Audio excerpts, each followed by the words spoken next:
Assalamualaikum warahmatullahi wabarakatuh. Kami dari kelompok 4 mata kuliah analisis laporan keuangan akan mempresentasikan mengenai laporan arus kas.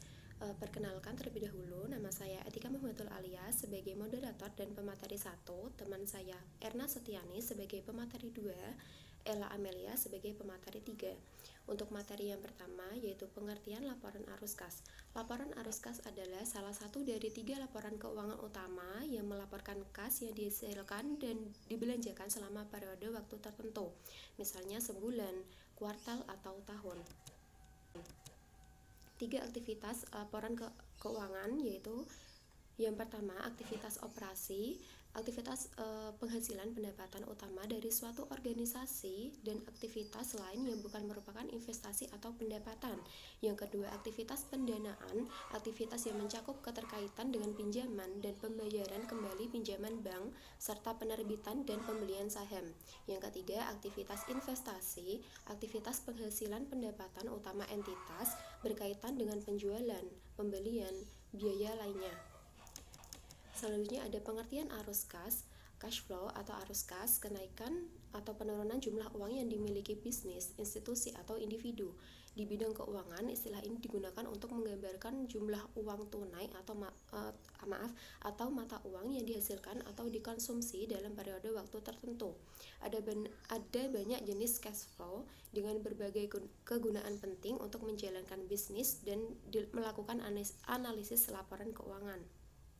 Panduan ini akan mengeksplorasi semuanya secara rinci. Untuk materi selanjutnya akan disampaikan oleh Erna Setiani. Materi selanjutnya yaitu jenis-jenis arus kas. Yang pertama, cash from operating activities, merupakan uang tunai yang dihasilkan oleh kegiatan bisnis inti perusahaan, tidak termasuk arus kas dari investasi. Ini ditemukan pada laporan arus kas perusahaan di bagian pertama. Yang kedua, free cash flow equity. Free cash flow equity adalah mewakili uang tunai yang tersedia setelah diinvestasikan kembali ke bisnis atau pengeluaran modal. Yang ketiga, free cash flow to the firm. Jenis ini adalah ukuran yang mengasumsikan perusahaan tidak memiliki leverage atau utang. Ini digunakan dalam pemodelan keuangan dari penilaian. Yang keempat, yaitu net change in cash, merupakan perubahan jumlah arus kas dari satu periode akuntansi ke periode berikutnya. Jenis ini biasa ditemukan di bagian bawah laporan arus kas. Materi selanjutnya yaitu metode laporan arus kas. Ada 2, yang pertama yaitu metode langsung dan yang kedua yaitu metode tidak langsung. Yang pertama, metode langsung merupakan metode laporan kas secara langsung yang dimana membuat laporan arus kas dengan mengelompokkan kegiatan operasi ke dalam berbagai kategori.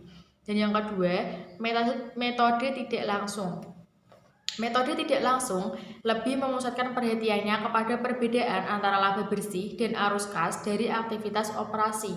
Metode ini tidak langsung menunjukkan hubungan antara laporan keuangan laba rugi, neraca, dan arus kas. Dan materi selanjutnya yaitu isi dari laporan arus kas. Yang pertama, menghitung kenaikan atau penurunan kas. Yang kedua, menghitung dan melaporkan kas bersih yang digunakan pada aktivitas operasional. Yang ketiga, menghitung dan melaporkan kas bersih yang digunakan pada aktivitas investasi. Dan yang keempat, hitung dan jumlahkan kas bersih dari ketiga aktivitas. Selanjutnya, yaitu cara menyusun laporan arus kas.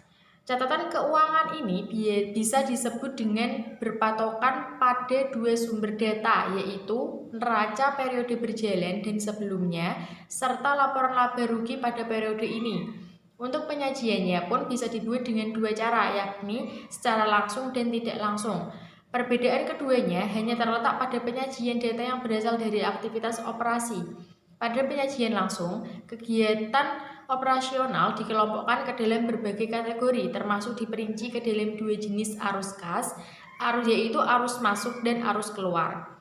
Sedangkan pada penyajian tidak langsung, arus kas pada aktivitas operasi ditentukan dengan mengoreksi laba bersih yang telah ada di laporan laba rugi. Untuk materi selanjutnya akan disampaikan oleh Mbak Ella Amelia. Melanjutkan materi selanjutnya, definisi akuntansi basis aktual dan basis kas. Yang pertama,